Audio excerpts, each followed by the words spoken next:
Lee-Fendall House Museum is closed to the public, today we're here to share with you a glimpse of our holiday exhibit, The Golden Age of Toys, from 1870 to 1920. In the late 19th century, advances in mass production techniques led to the rise of commercial toy production. Store-bought gifts began to replace homemade ones at Christmas time. A growing number of middle-class parents meant that more families had money to spend on gifts for their children. Dolls and dollhouses, rocking horses, sleds, trains, board games, these were all the types of toys that children could find under the tree at Christmas time. Toy and game manufacturers like the McLaughlin brothers, Kessner, Crandall became household names as they perfected the art of creating beautiful toys.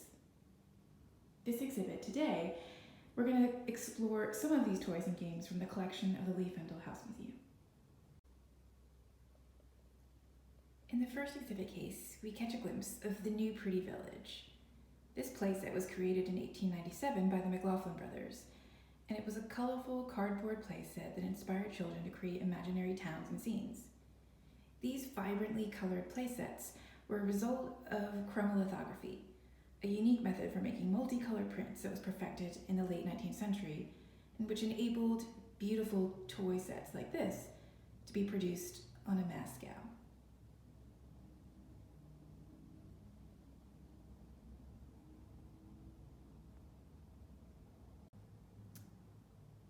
S.L. Allen patented the flexible flyer sled in 1889.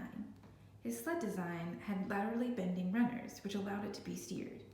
The Firefly sleds were the first sleds produced in his Philadelphia factory starting in 1890, and by the turn of the century, they were being sold in department stores everywhere.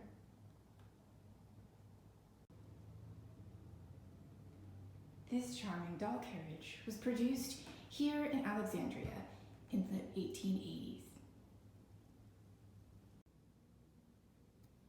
Toy instruments like the circa 1900 toy piano made popular presents. Each key produced a sound by striking a metal bar inside. This piano may have been made by the Schoenhut Piano Company, which was one of the most popular and prolific makers of toy pianos in the late 19th century. This beautiful paper doll was produced by Raphael Tuck & Sons, a well-known publisher of paper goods based in London, England. Tuck was originally from Germany, and his company is credited with helping to popularize the practice of sending Christmas cards.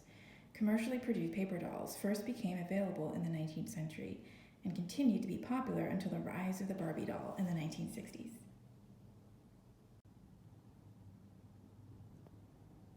This doll was made by Kessner, a company founded by J.D. Kessner, known as the King of Doll Makers. Kessner produced his porcelain dolls from rich German clay. This beautiful doll was purchased as a Christmas gift for a 6-year-old living in Massachusetts in 1897.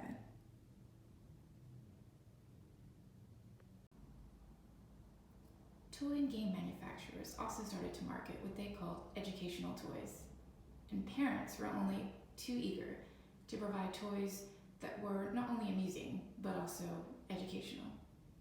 Like this beautiful set of wood blocks from circa 1900.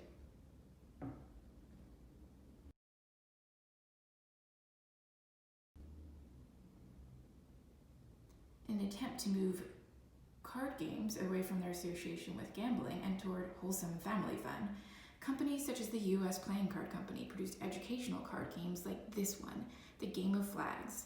The deck featured 52 cards, which depicted flags from different countries from around the world.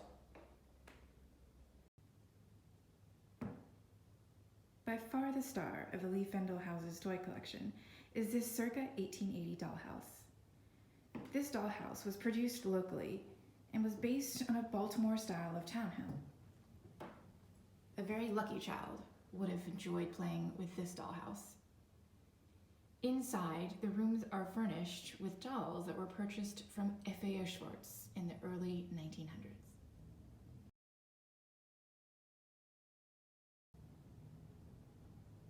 We hope you enjoyed this virtual look at our holiday toy exhibit, and we hope you and your loved ones enjoy a safe and happy holiday season.